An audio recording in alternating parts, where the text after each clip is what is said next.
Hello everyone, this is Shivani Sinha and I am here with a new concept of object oriented programming language, that is object and classes. In the basic concept of object oriented programming language, we have some basic operations and we have some collection and problems are there. So for solving that problems, we have some concepts of object oriented programming, right? Like objects, class, abstraction, encapsulation, inheritance, dynamic binding, and many more. So in this topic we are going to study about objects, what is an object, what is a class, and how we use object and class in our program and what are their syntax. So let's get started. First of all, classes क्या होता है, right? So a class is a way to bind the data and functions together in a single unit. कोई भी class को class क्या होता है, एक तरीका है इस बांधने का, एक तरीका है, अ वे टू बाइंड, किसको बांधना है हमें, data and functions. Okay, so we can say that a collection of data and function and we the way to bind that data and collection functions together in a single value in a single unit, that is called a class. तो अब इसमें क्या, मैं हिंदी में इसलिए बोल रही हूँ ताकि कुछ लोगों का आया था मुझे रिक्वेस्ट कि हिंदी में भी बताने के लिए, इसलिए मेरे सारे वीडियोस इंग्लिश एंड हिंदी दोनों मिक्स्ड करके मैंने बताया है. अगर आपको कोई भी प्रॉब्लम हो तो आप मुझसे पूछ सकते हैं. So placing data and functions together in a single unit is the central theme of object oriented programming. So क्या लिखा हुआ है, डेटा एंड फंक्शंस को टुगेदर एक सिंगल यूनिट में बनाने का जो सेंट्रल थीम है वो है, किस चीज़ का थीम है, ऑब्जेक्ट ओरिएंटेड प्रोग्रामिंग का.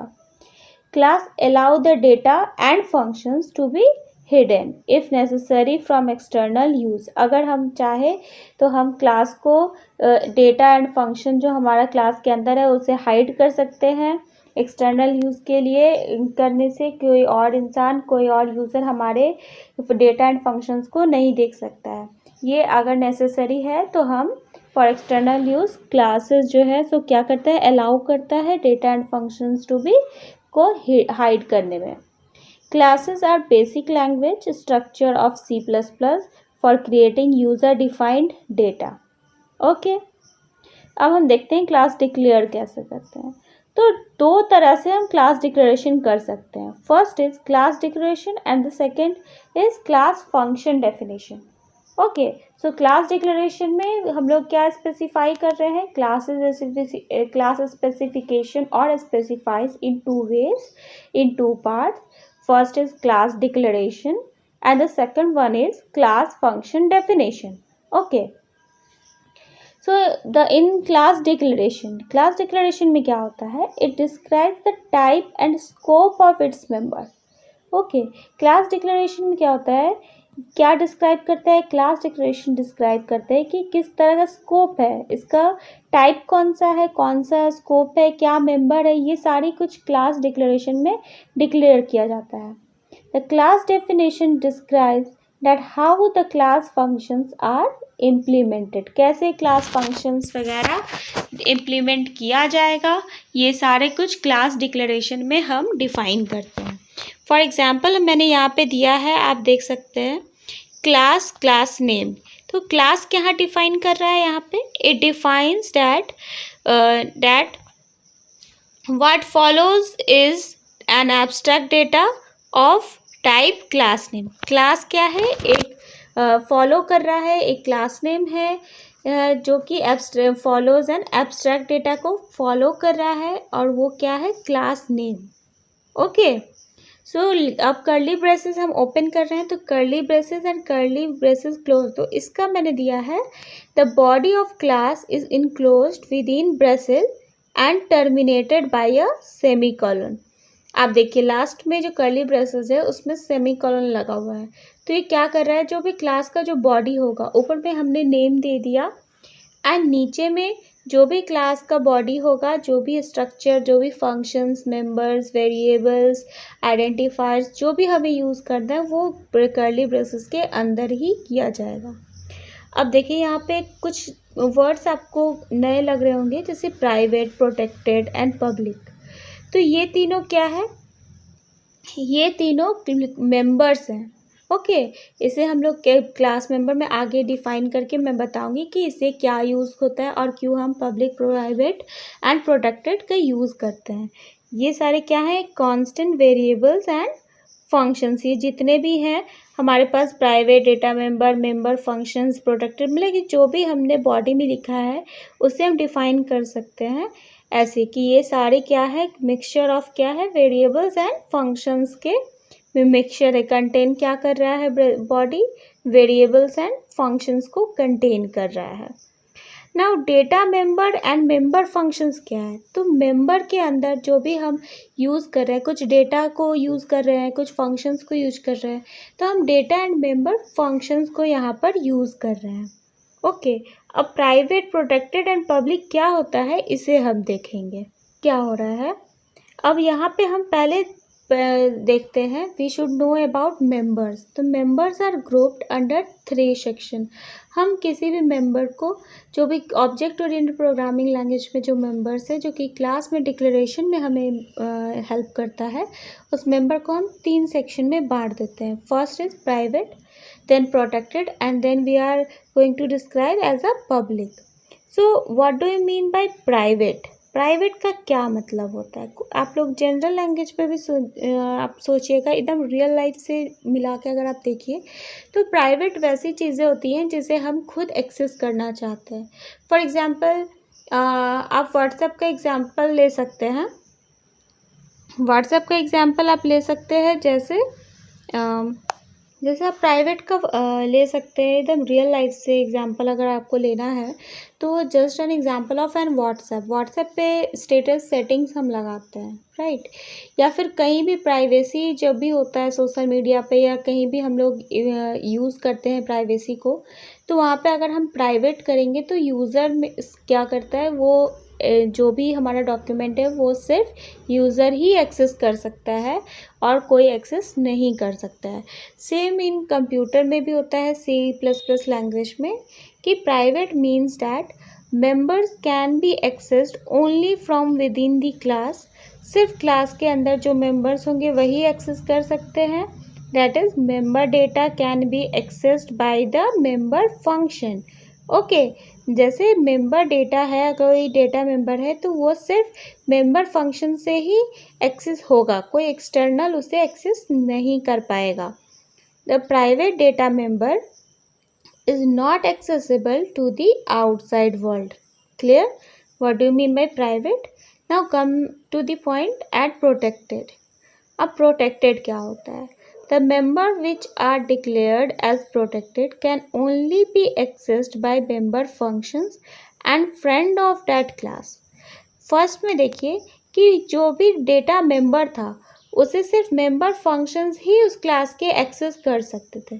बट इन प्रोटेक्टेड जब हम यूज़ करेंगे तो इसमें क्या बोल रहा है कि मेंबर फंक्शन जो डिक्लेयर होगा, जो भी प्रोटेक्टेड में declare, can only B accessed by member function. Member function के थ्रू हम एक्सेस कर सकते हैं या फिर उसके फ्रेंड ऑफ द क्लास का जो फ्रेंड हम बनाएंगे वो उसे एक्सेस कर सकता है। So protected member are not accessible to outside world, that is outside of class. मतलब जिस क्लास के अंदर जो भी फंक्शन है उसके मेंबर फंक्शन से एक्सेस कर सकते हैं प्रोटेक्टेड में, या फिर उसके फ्रेंड फंक्शन से यूज़ कर सकते हैं, बट क्लास के बाहरी जो भी हमारा आउट ऑफ क्लास मेंबर होंगे, वेरिएबल्स होंगे, वो एक्सेस नहीं कर सकते हैं। बट इन पब्लिक क्या होगा? The other members which are declared as public can be accessed from outside class also. हमारा पब्लिक में क्या करेंगे कि कोई भी हमारा जो डॉक्यूमेंट है, हमारे जो क्लास में जो भी मेंबर्स हैं उसको पब्लिकली यूज़ कर सकते हैं। कोई भी दूसरा यूज़र, कोई भी आउटसाइडर हमें वहाँ से एक्सेस कर सकता है। The public data member can always read and right outside this class. Any function can send message to an object of this class through these interface functions. Correct? तो ये सारी चीज़ें हमें क्लास डिक्लेरेशन में मिलती हैं। तो अब हम पढ़ते हैं ऑब्जेक्ट क्या होता है, right. So N object is an instance of class. What do you mean by an object? So very simple, we can say that in a one sentence that an object is an instance of a class. In general word, a class is a user defined data type while an object is an instance of class, right? So once when a class has been declared, we can create variable of that type of using class name. हम class name use करके कुछ variables create कर सकते हैं जब हम एक class को डिफाइन कर चुके होंगे उसके बाद, ठीक है। जैसे एग्जांपल यहाँ पे देखिए, स्टूडेंट। स्टूडेंट क्या है? एक क्लास नेम हमने बनाया जो कि स्टूडेंट है, okay. And S1 and P2 ये दो वेरिएबल्स हमने ले लिए। तो these variables these class variables are known as an object. इसे क्या कहेंगे? एक ऑब्जेक्ट कह सकते हैं। फॉर एग्जाम्पल एक और देख लीजिए, यहाँ पे लिखा है class student, curly braces open close, and then S1 P1, मतलब बॉडी है, क्लास नेम है, क्लास कौन सा? स्टूडेंट है जो कि क्लास नेम है। S1 and P2 is an variable and these variables which are declared under the an class is called an object। जो भी वेरिएबल क्लास के अंदर हम डिक्लेयर करते हैं उसे हम लोग ऑब्जेक्ट कह सकते हैं। तो ये बातें समझ में आ गई होंगी आप लोगों को। अब हम आगे देखते हैं, उन्होंने क्या क्या पढ़ लिया अभी तक। क्लास पढ़ा, क्लास क्या होता है, उसका डिक्लेरेशन कैसे करते हैं, ऑब्जेक्ट्स क्या होते हैं। So object is an instance of class. जो भी क्लास पहले हम डिक्लेयर करेंगे एंड देन जो भी वेरिएबल्स हमने डिक्लेयर किया था वहाँ पे वो सारे क्या हो जाएंगे? एज अ क्लास ऑब्जेक्ट हम लोग उसे यूज़ करेंगे। अब array of object in C++, this is very important, okay. अब कहीं कहीं ये क्वेश्चंस पूछ देता है that what do you mean by an array of an object in C++? So like the other user defined data types, an array of type class can also be created। जैसे हम और भी arrays हम user defined data types के declare करते हैं, उसे use करते हैं, उसी तरह हम क्लास का भी क्रिएट कर सकते हैं। तो the array of type class contains the object of the class as its individual element, okay। Therefore an array of a class type is also known as an array of an object। तो फिर जो भी array होगा class type का वो उसको हम लोग क्या कह सकते हैं? as an array of an object। So this is also declared same as an array of any built-in data type। किसी भी built-in data type की तरह हम इसे भी डिक्लेयर करेंगे, इस एरे को भी। इसका सिंटेक्स मैंने लिखा है, जैसे क्लास नेम, फिर array name, and then array का जो साइज होता है, जो हमने C में भी पढ़ा था पहले। एरे कैसे डिफाइन करते हैं, दो तरह के एरे होते हैं, one dimensional and multi dimensional, उसका सिंटेक्स बताया था। तो सेम टाइप में हम यहाँ पे object, array of an object भी डिक्लेयर करेंगे। अब returning objects from function in C++, हमने ये तो पढ़ा है कि call by value and call by function में हम क्या करते हैं? वैल्यू एंड फंक्शंस को, कॉल बाय रेफरेंस को एंड उसके वैल्यू को कॉल करते हैं। बट अब कह रहा है यहाँ पे एक टॉपिक है रिटर्निंग ऑब्जेक्ट फ्रॉम फंक्शन। हमें रिटर्न कैसे होगा? So function can also written objects either by value और बाय रेफरेंस। तो फंक्शन क्या कर सकता है? ऑब्जेक्ट को रिटर्न भी कर सकता है, मे बी वैल्यू से या फिर रेफरेंस से। When an object is returned by value from a function, a temporary object is created within the function, okay. Temporary object क्या होगा? क्रिएट किया जाएगा फंक्शन के अंदर, and it holds the return value, and वो क्या contain करेगा? It will contain the return value को कंटेन करेगा। This value is further assigned to another object in the calling function. Clear? तो हमें समझ में आ गया कि हम रिटर्निंग ऑब्जेक्ट्स को रिटर्न कैसे करा सकते हैं? फंक्शन के थ्रू, फंक्शन से इन C++ में। इसका सिंटेक्स दिया है class name, function name, parameter list, and then body of the function हम यूज़ करके उसमें उसको रिटर्न करवा लेंगे. Now there is some difference between structure in C++ and class in C++. In very students these are the confusion between structure and class in C++. So for concluding that functions and for solving that problem, I am here to describe you these 5 points of structure and class in C++, which take this in a different way. Okay, these are the difference between the structure and the class.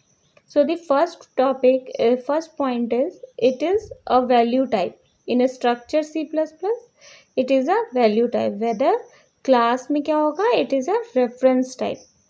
It's and in structure, point number 2, its object is created on the stack memory. Whether in class, the object is created on the heap memory. So what do you mean by stack and heap? You can read it and study it from in data structure chapter. In data structure subject, there are binary trees, heap memory, types of memories, stack, queue, linked list and all. So in a structure, objects is created on stack memory, and in class, objects is created in heap memory. The third point is it does not support inheritance. Okay, inheritance concept structure support नहीं करता है. Whether in class it support inheritance. The fourth number is the member variable of structure cannot be initialized directly. क्या होगा, directly हम initialise नहीं कर सकते हैं. वेदर हम क्लास में डायरेक्टली इनिशियलाइज कर सकते हैं. Have only parameterised constructor. Structure have only parameterised constructor. सिर्फ पैरामीटराइज्ड कंस्ट्रक्टर ही यूज होगा. But in class all types of constructor and destructors are used. So अभी आप लोगों को क्लास एंड ऑब्जेक्ट जो चैप्टर था उसका मैंने सारा ही जो भी इम्पोर्टेंट पॉइंट्स थे करवा दिया है. If you have any doubt and any problem in this chapter, then आप कमेंट बॉक्स में जा कर के कमेंट कर सकते हैं. And if you want to ask any question, then undoubtedly you can ask me by writing the questions in the comment box. So thank you. अगर किसी और भी टॉपिक में जो भी C++ से रिलेटेड आपको प्रॉब्लम है तो आप मेरे प्लेलिस्ट में जा कर के देख सकते हैं. Okay, thank you so much.